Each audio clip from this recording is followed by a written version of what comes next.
ఓం నమ శివాయ. ఓం నమో నారాయణాయ.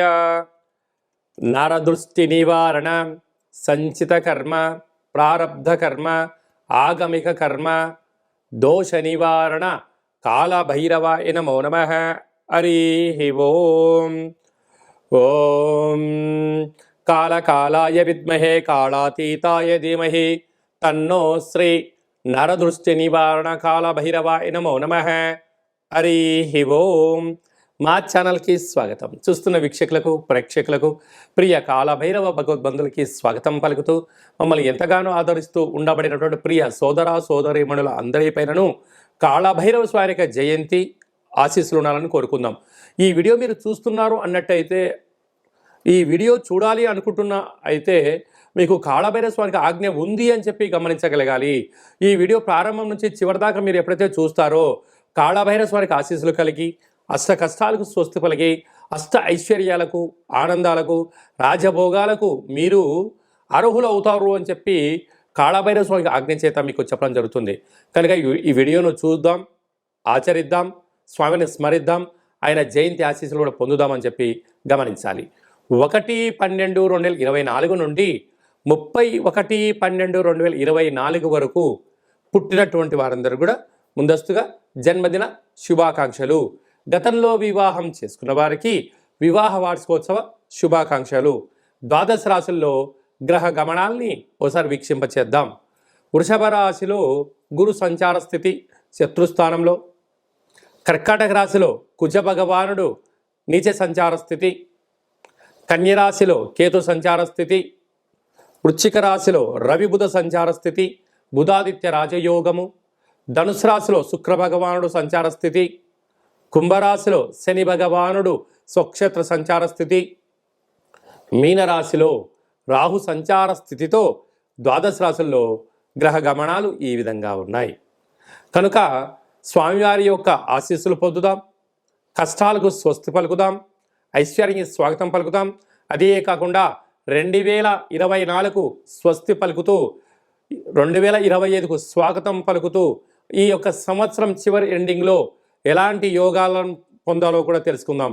ప్రధానంగా మనకు ఈ సంవత్సరము 2024 కనుక 8 సంఖ్య, అందులో 31 4 సంఖ్య, మంగళవారం పూట అమావాస్యతో వచ్చింది. కనుక ఇలాంటి అమావాస్య తిథుల ఎందున అంటే మనకు సంపూర్ణమైన సంవత్సరం చివరి ఎండింగ్లో ఎలాంటి విధి విధానాలు పాటించాలి, ఏవి చేయొచ్చు, ఏవి చేయకూడదు. అలాగే డిసెంబరు 1వ తారీఖున కార్తీక మాస అమావాస్య, ఆదివారంతో కూడుకున్న అమావాస్య ఉంది కనుక ఎలాంటి విధులు పాటించాలో కూడా సంపూర్ణంగా తెలుసుకుందాం. మిథున రాశి వారు ఈ ఆదివారం అమావాస్య, కాళభైరవ జయంతి, సంవత్సరపు చివరిలో మాసంలో ఎలాంటి విధులను పాటించాలి, ఎలాంటి యోగం పొందాలో ఈ వీడియోలో సవివరంగా సంపూర్ణంగా తెలుసుకుందాం. మిథున రాశిలో ఏ నక్షత్రాలు వస్తాయనగా మృగశిర నక్షత్రంలోని 3వ పాదం, 4వ పాదం, ఆరుద్ర నక్షత్రంలో 4 పాదాలు, పునర్వసు నక్షత్రంలోని 3 పాదములు కలిపితే మిథున రాశి. చాలామందికి డేటా బర్త్లో లేనటువంటి వారికి పేరు యొక్క మొదటి అక్షరాన్ని అనుసరిస్తూ ఆ రాశిని తెలుసుకునే ప్రయత్నం చేద్దాం. కా, కి, కు, ఖం, అజ్ఞ, చ, కే, కో, హ అక్షరాల వారందరూ కూడా మిథున రాశి జాతకులే. మిథున రాశి యొక్క అధిపతి బుధ భగవానుడు. వీరికి 2వ స్థానంలో కుజుడు నీచభంగ రాజయోగ సంచార స్థితిలో ఉండడం వలన దయచేసి అప్పులు ఇవ్వద్దు, అప్పులు తెచ్చుకోవద్దు. డబ్బులు మంచినీళ్ళలాగా ఖర్చు అయ్యే పరిస్థితి అధికంగా ఉంటుంది. వీలైనంత ఖర్చులను నివారించుకోండి, ఆదాయాన్ని పెంచే మార్గాలకు ప్రయత్నం చేయండి. కనుక ధనపరమైన చిక్కులు ఉండవు అని చెప్పి గమనించాలి. అర్ధాష్టమకేతు రేపు ఏం జరగబోతుందో మీకు ముందే తెలుసు. కాకపోతే వాటిని విజయ పతాకాల వైపు నడిపించడానికి మీరు ప్రణాళికలు రచించారా? మిమ్మల్ని మించే అదృష్టవంతులు ఎవరూ లేరు అని చెప్పి గమనించాలి. లేకపోతే సమయం, ధనం వృధా అవ్వడమే కాకుండా రాబోయే కాలం ఇబ్బంది కాలంగా గుర్తించే పరిస్థితి ఉంటుందని చెప్పి కూడా గమనించాలి. 6వ స్థానంలో బుధాదిత్య రాజయోగం అంటే ఉద్యోగం రావాలని, ప్రభుత్వ ఉద్యోగంలో సాధించాలని, ప్రమోషన్స్ రావాలని, దయచేసి లంచాలని, అదర్స్ అయిన కార్యక్రమాలని అనైతికంగా సంపాదించాలి అనేటువంటి దానికన్నా కూడా ధర్మ మార్గమైన విజయం కావాలి ఆధ్యాత్మికమైన శక్తి సంపాదించాలి, అనేక మందికి మీరు ఆదర్శంగా ఉండాలి అని మీ కోరిక నెరవేరాలి అన్నట్టయితే మీరు ప్రశాంత జీవన విధానాన్ని ఏర్పాటు చేసుకోగలగాలి.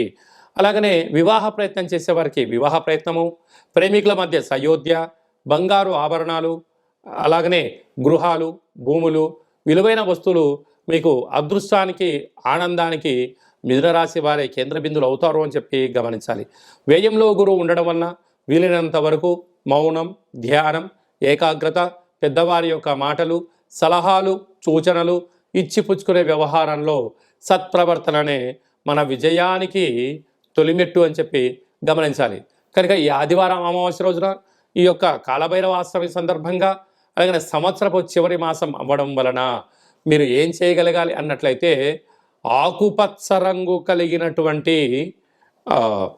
ముగ్గును తెచ్చి కూష్మాండ దీపాన్ని ఏర్పాటు చేసుకొని ఇంట్లో ఆ ఆకుపచ్చపైనటువంటి వాటిపైన ఈ యొక్క దీపాన్ని పెట్టి పూజా కార్యక్రమాలు చేయించుకొని పెసర్లతో దిష్టి తీసుకొని దానము చేయడం వలన మీకు మంచి బుద్ధి, మంచి జ్ఞానము, ధనాకర్షణ మీ సొంతమవుతుందని చెప్పి గమనించాలి.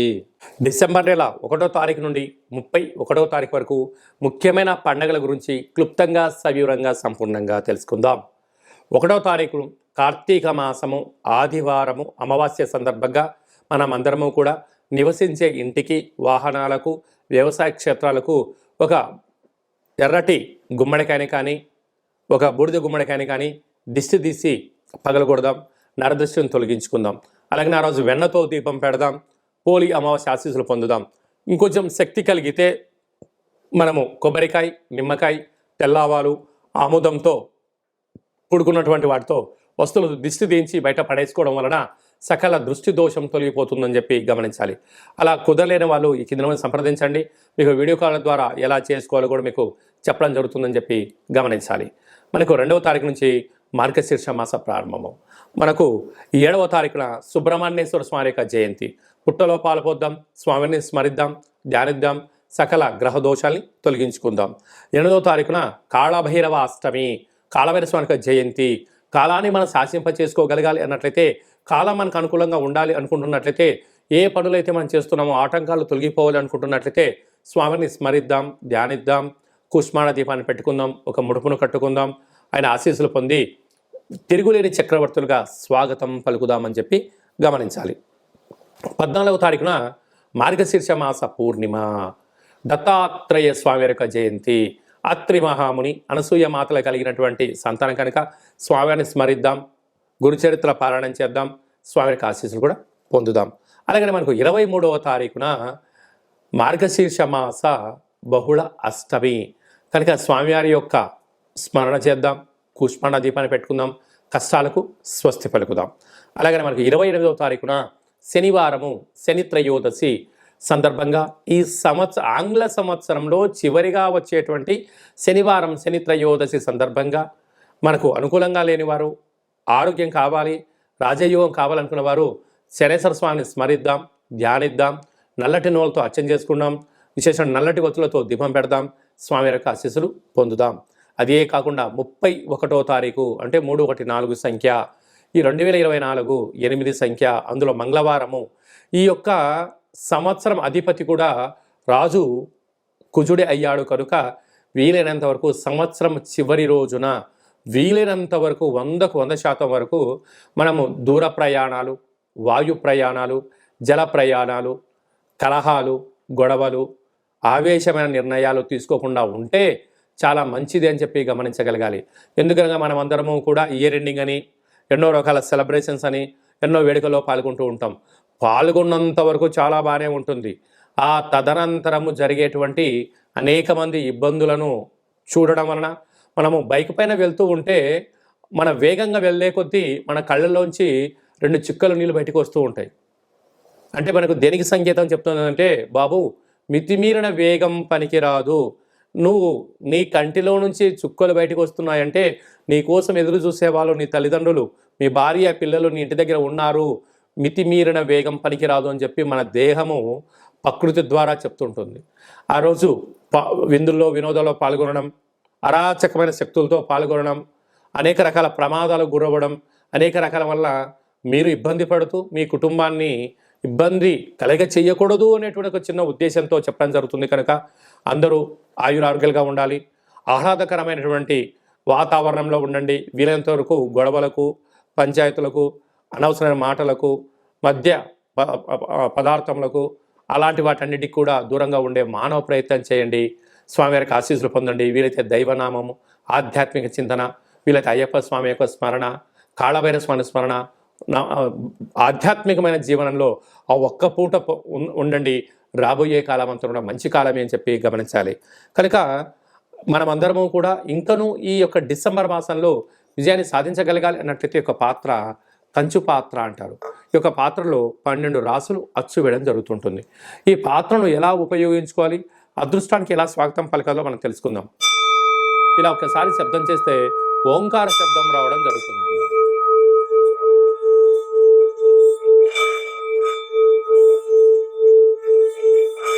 ఈ యొక్క శబ్ద తరంగాల వలన ఇంట్లో మనం ఏదైతే అనుకుంటామో ఓంకార శబ్దం కారణం వలన, కాళభైరవ స్వామి స్మరణ వలన ఇంట్లో ఉండబడినటువంటి సకల దరిద్ర దేవత గ్రామ సంచారంలోకి వెళ్ళిపోవడం, గ్రామంలో సంచరించేటువంటి మహాలక్ష్మీదేవి గళ్ళు గళ్ళుమని ఇంట్లోకి రావడం, యంత్ర ప్రయోగాలు, మంత్ర ప్రయోగాలు, తంత్ర ప్రయోగాలు, తాంత్రిక ప్రయోగాలు, నరదృష్టి, సకల కర్మల యొక్క దోషం తొలగిపోతుందని చెప్పి గమనించాలి. ఈ యొక్క పాత్ర, కాళభైరవ స్వామి యొక్క పిరమిడు, డాలరు, కంకణము, 20 రకాల వస్తువులతో దిష్టి తీయించడం జరుగుతుంది. మీ పేరుపైన గోత్రంతో ప్రత్యేకంగా పూజా కార్యక్రమం చేయించి మీకు వీడియో కాల్ ద్వారా చూపించి స్వామివారి యొక్క ప్రసాదాన్ని, అక్షయ పాత్రను మీ ఇంటికి కొరియర్ చేయడం జరుగుతుంది అని చెప్పి గమనించాలి. ఆసక్తి గలవారు ఈ కింద నెంబర్ సంప్రదించి స్వామి యొక్క ప్రసాదాన్ని స్వీకరిద్దాం.